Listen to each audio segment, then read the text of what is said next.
खालिद साहब बहुत शुक्रिया। ज़िमनी इंतखाबात का बड़ा गैर मुतवक्किल नतीजा सामने आया। आप सबको इसकी उम्मीद नहीं थी। इसकी वजूहात आपके ख्याल में क्या हो सकती हैं? क्या इमरान खान का बयानिया काम कर गया या नून लीग का वोटर निकला ही नहीं, क्योंकि जिनको टिकट मिले थे वो मुनहरिफ थे और 4 साल उनकी अपनी पार्टी के खिलाफ लड़ते रहे? क्या ये उसकी बड़ी वजह है आपके ख्याल में? यकीनन जी, इसमें मल्टीपल फैक्टर्स थे। बिलाशुबा पहली बात तो यह है कि पीटीआई जीत गई। अब उनको चाहिए कि वो माजरत करें इलेक्शन कमीशन से भी और तमाम उन अफराद से जिन पे इदारे जिन पे वो इल्जामात लगाते रहे। And good luck to them, और अल्लाह करे ये पाकिस्तान में कुछ स्टेबिलिटी का बायस बने और खान साहब तसादम और लड़ाई की बजाय रियल पॉलिटिक्स की तरफ आए।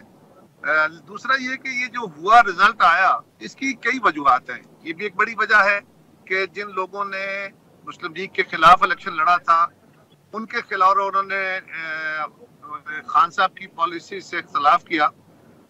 वो बयानिया लोगों ने खान साहब ने उसको जिस तरह बयान किया और उसके ऊपर जिस तरह वो गर्जे बरसे, और तसादम लड़ाई ये खान साहब का हथियार है हमेशा से, जो कि वक्ती तौर पे तो उनके फायदे का है, मुल्क के लिए नुकसानदेह है, लिहाजा उससे उनको फायदा हुआ। और खान साहब ने उन हलकों में जाके, क्योंकि उन्हीं के इलेक्शन थे, उन्हीं के जीते हुए हल्के थे मेजोरिटी में, सो खान साहब ने वहां जाके लोगों को ये भी याद रखा कि तुम्हारे और मेरे वोट की तौहीन है, वो भी लोगों ने बाय किया। और ये जो तब्दीलियों का अमल है, ये भी हमें देखना होगा कि ये भी एक ट्रेंड है, लोग इसको आसानी से हजम नहीं कर रहे। माजी में ऐसा होता था, अब नहीं हो रहा। लेकिन हुकूमत की स्ट्रेटेजी क्या होगी? पंजाब में अगर नून लीग की हुकूमत चली जाती है, जो नजर भी आ रहा है, उसका इम्पैक्ट जाहिर बात है मरकज पर भी पड़ेगा। आज आपकी सीईसी का इजलास हुआ, क्या जल्द इंतखाबात की जानिब बात जा सकती है? क्योंकि आप पर दबाव तो बढ़ता जा रहा है कि हुकूमत मैंडेट खो चुकी है। कोई पॉसिबिलिटी है जल्द का ताल्लुक तो नहीं है, लेकिन ये खान साहब यकीनन अपना जो दबाव है ये बढ़ाने की कोशिश करेंगे, पूरा उस पर दबाव डालने की कोशिश करेंगे।